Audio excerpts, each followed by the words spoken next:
Continuando con nuestro programa científico, ahora tenemos al ingeniero civil Jorge Abad Cueva.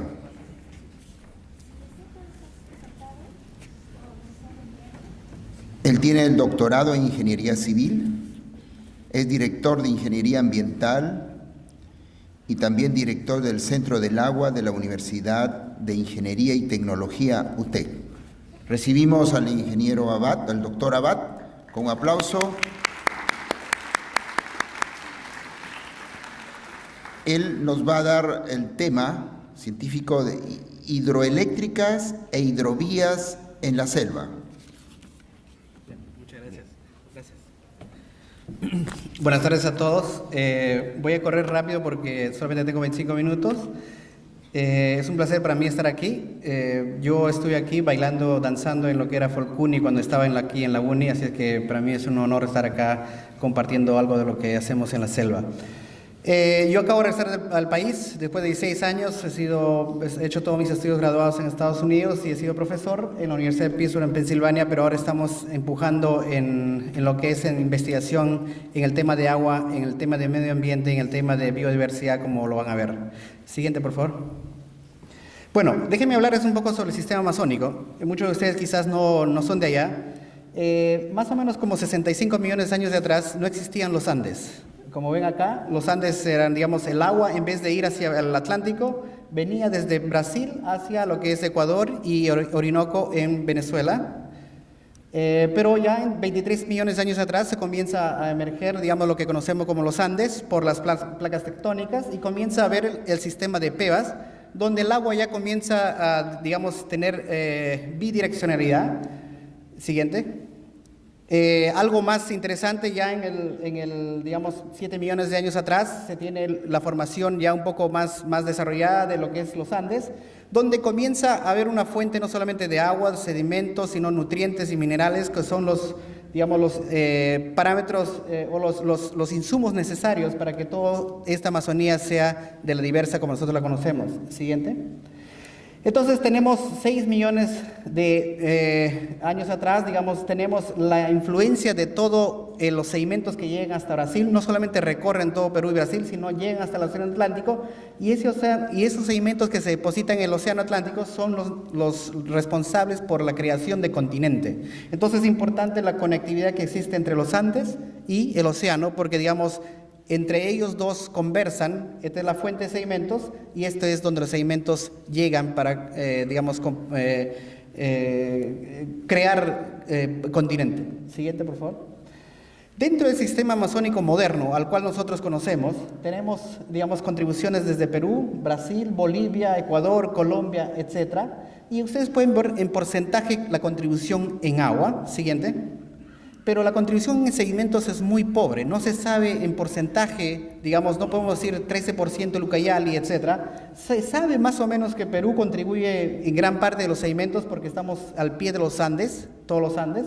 También, digamos, Madre de Dios, Bolivia, con el río Madeira, que es uno de los tributarios de más alta concentración de sedimentos hacia lo que es los Andes, hacia el Amazonas. Y fíjense acá. Esta parte de sedimentos es la que construye las Guyanas, digamos, trata de protegernos de las tormentas que siempre existen, las tormentas tropicales. Siguiente, por favor.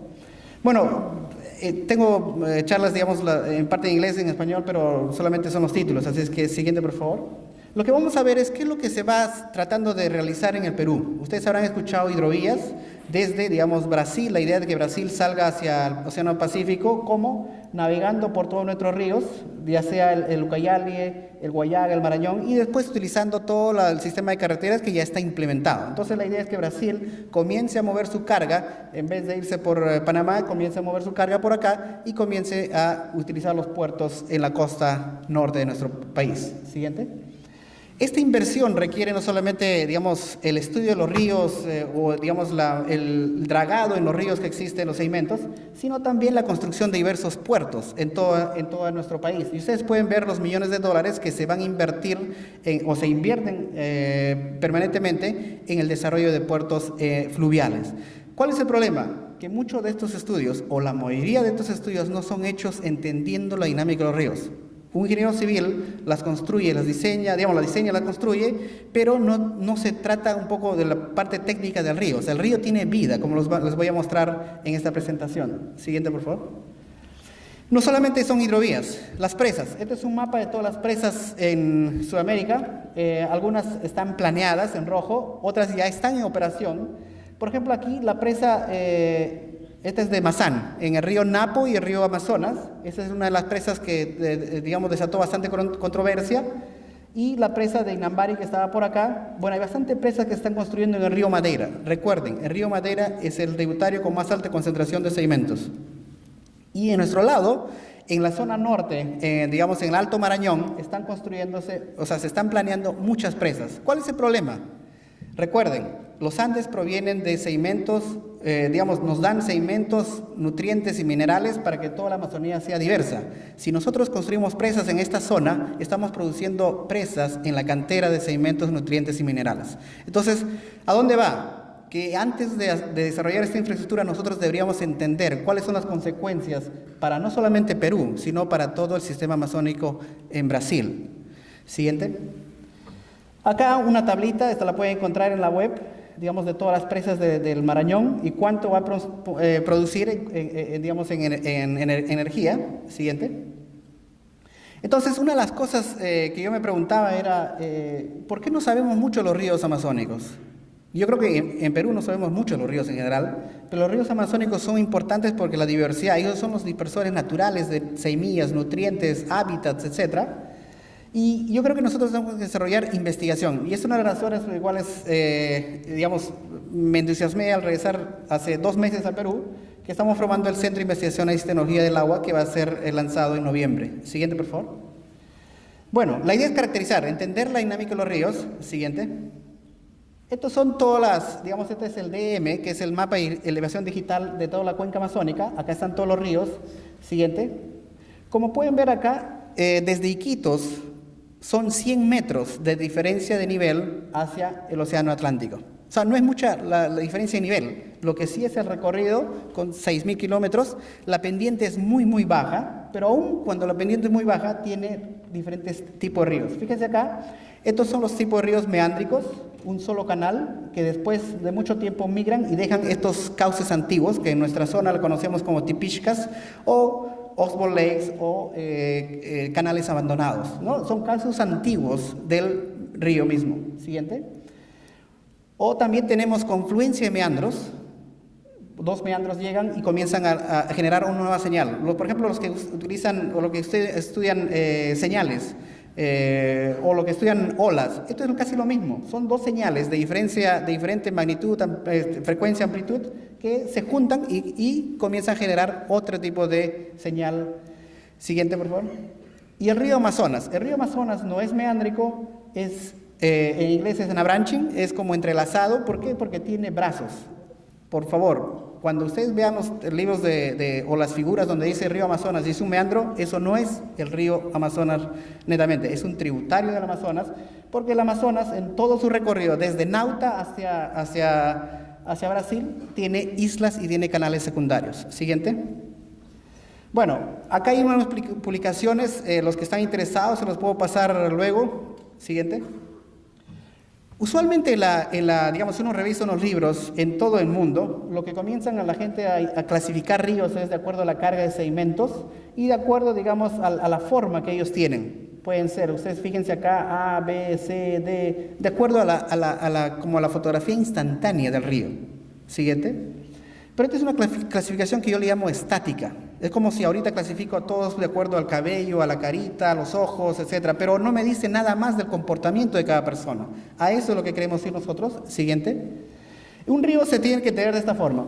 El flujo va de arriba hacia abajo. La parte azul es la parte instantánea del río.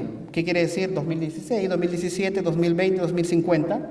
Y cuando comienzan a juntarse dos curvas, se comienza a lo que es la tipishka, la formación de la tipishka, o el cauce se abandona, y eso hace que se genere toda esta digamos, estos paleocauces en toda la planicie de inundación. Fíjense, el río se debe entender desde acá hasta acá, porque antiguamente el río estuvo aquí y volverá a estar en esa misma posición. Siguiente.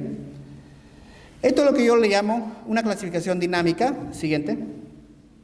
Y no solamente en planta, también en el caudal de agua va subiendo acá un puntito rojo, esto es el número de días en el tiempo, el puntito rojo se incrementa, más caudal de agua y mayor movilización del fondo del río. Estas son simulaciones que estamos haciendo para un río en Estados Unidos.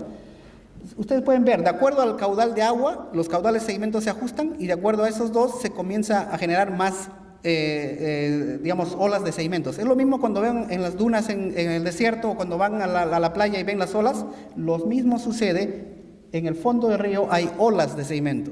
Siguiente. Siguiente, vamos a pasar esto. Entonces, cuando uno ve un río, hay que clasificarlo. ¿Cómo?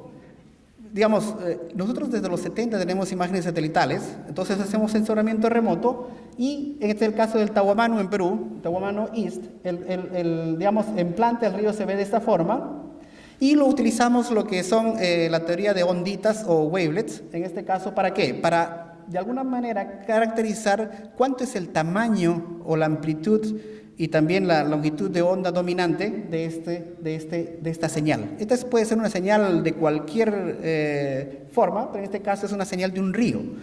Entonces, cuando utilizamos la señal del río y le hacemos las transformadas, estas matemáticamente, nosotros encontramos que la longitud de onda dominante, que está acá, normalizada por el ancho del río, B, puede oscilar entre 8 veces y 32 veces su ancho. ¿Qué quiere decir? El tamaño del meandro que ven acá, este de acá, puede ser de 8 a 32 veces.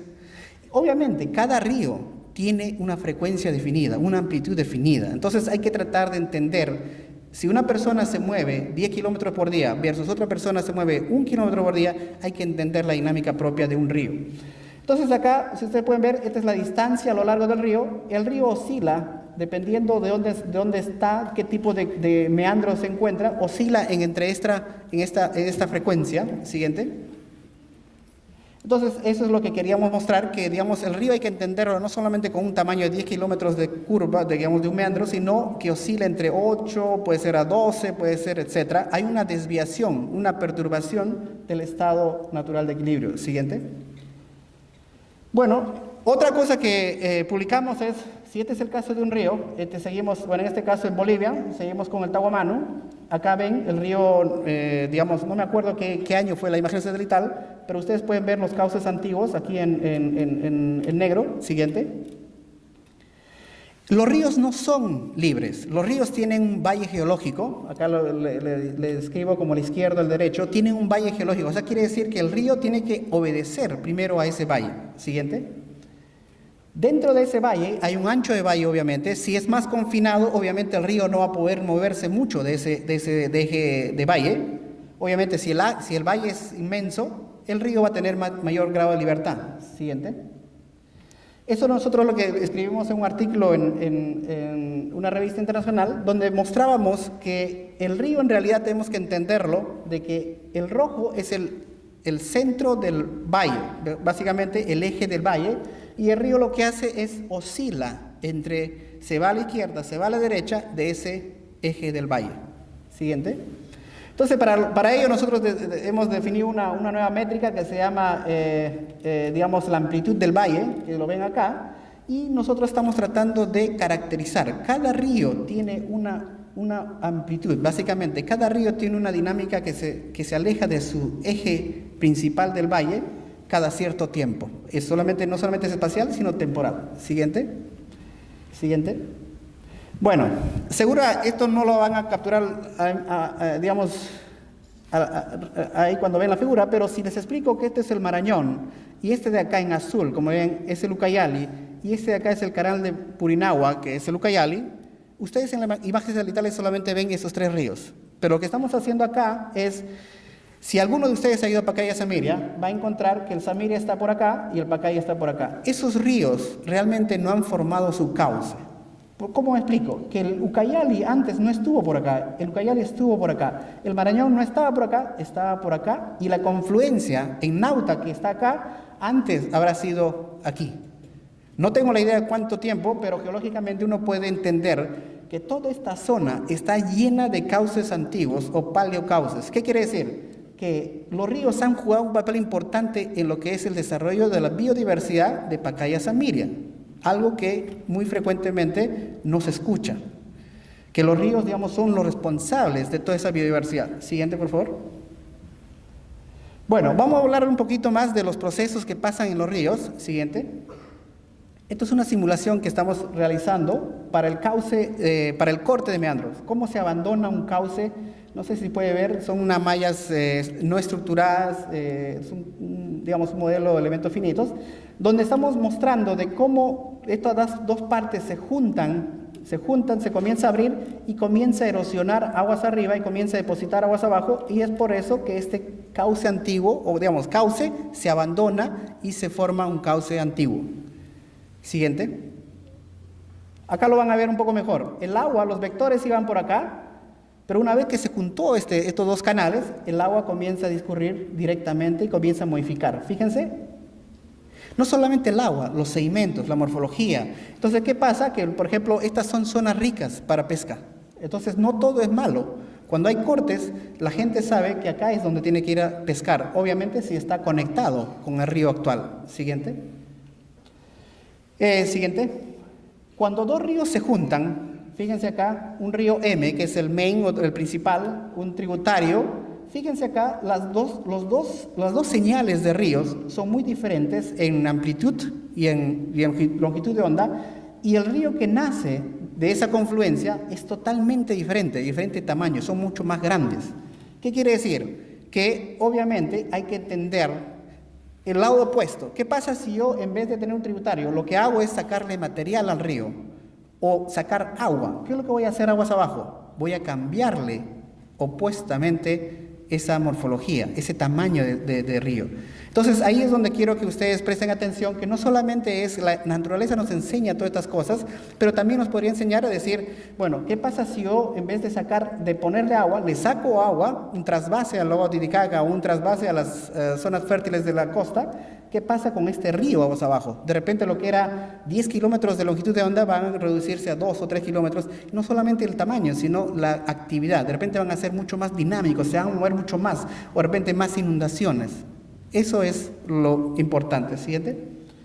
Bueno, lo que acá solamente les estoy mostrando un resultado, es que cuando dos ríos se juntan, aquí, la longitud donde el río necesita todavía, digamos, acomodarse, hasta que se llame un nuevo río, oscila entre 45 veces a 500 veces o 450 veces el ancho del río.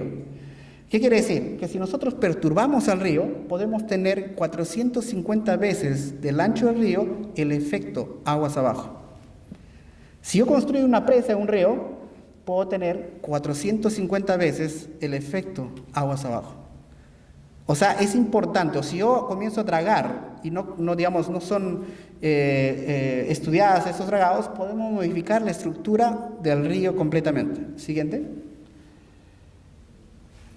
Bueno, monitorear. Yo lo que siempre estamos tratando de hacer es monitorear y modelar. Siguiente. Esto es el caso del Amazonas. También hay publicaciones que los que están interesados me lo pueden pedir. Siguiente.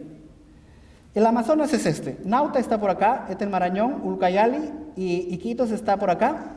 El Amazonas, como le dije, no es meándrico. Olvídense de eso que estudiábamos en el colegio. No es meándrico. ¿Por qué? Porque tiene canales secundarios y tiene islas. Eso no es un meandro. Digamos, hay tramos donde sí es un canal solo. Se trata de comportar como un meandro, pero estas perturbaciones que son las islas y estos canales secundarios hacen que él no se comporte realmente como un meandro. Acá lo que hemos hecho es detallados estudios en toda esta zona, esto es la zona peruana, esta es la zona de Colombia, Brasil, pero hemos hecho detallados estudios aquí y aquí para tratar de entender la dinámica de estas estructuras. ¿Por qué? Porque acá el canal tiene alta sinuosidad, tiene canales secundarios, acá el canal tiene baja sinuosidad y tiene canales secundarios. Y fíjense, esta es nuestra frontera con Colombia. Si el río se mueve, la frontera nuestra con Colombia se mueve. ¿Qué quiere decir? Ahora, últimamente el río, como van a ver, siguiente por favor. Esta es la parte cerca de Iquitos.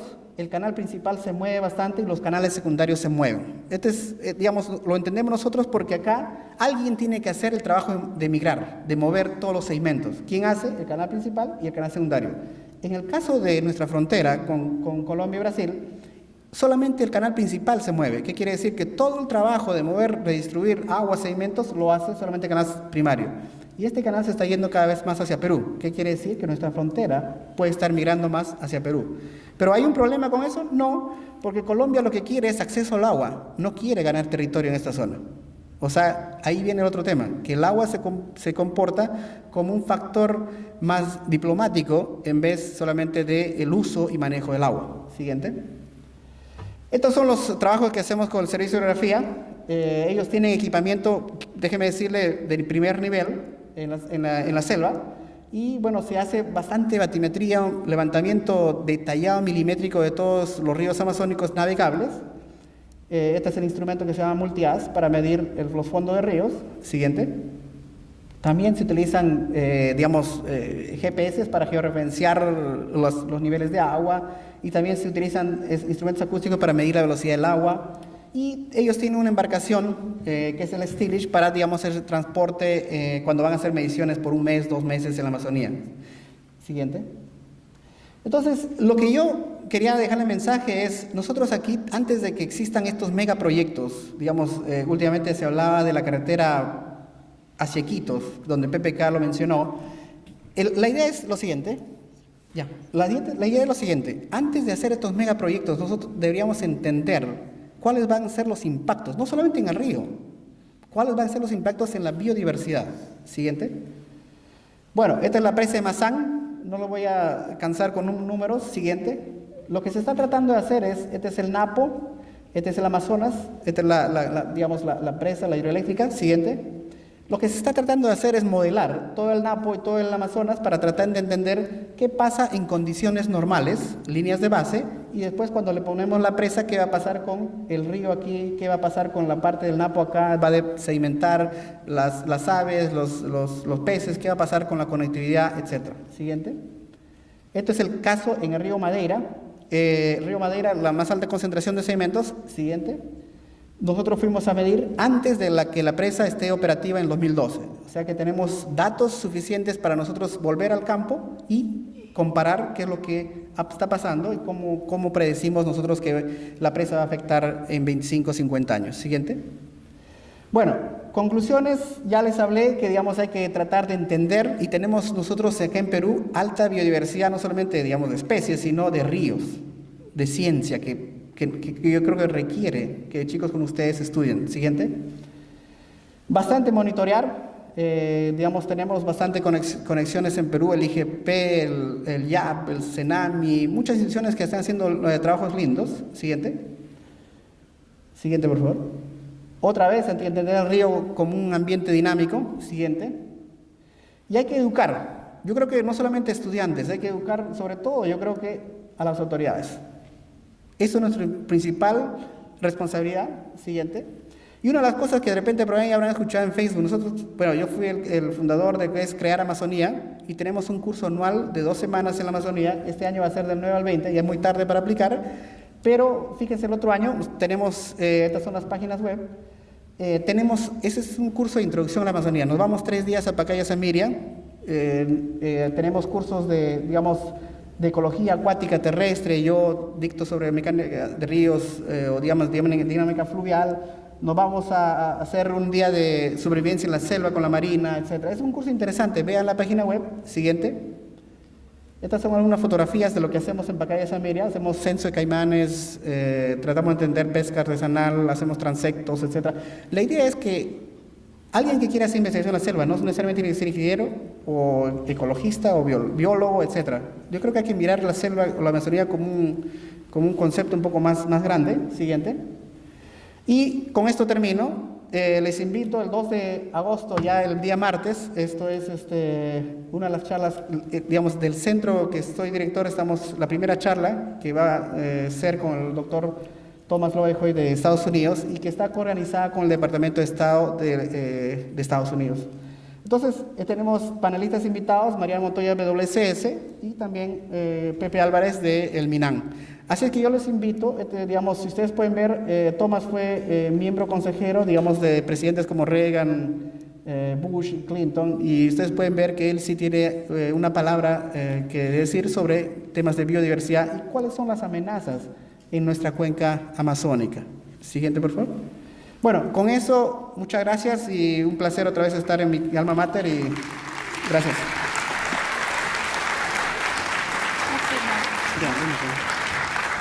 Agradecemos al doctor Abad, que se une a este aspecto fundamental de las ciencias, que es la observación rigurosa.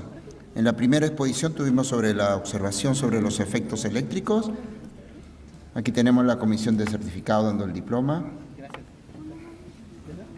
En el otro tuvimos sobre nanociencia y ahora sobre un tema que parece sencillo, pero es fuertemente impactante en el ambiente, que es los ríos.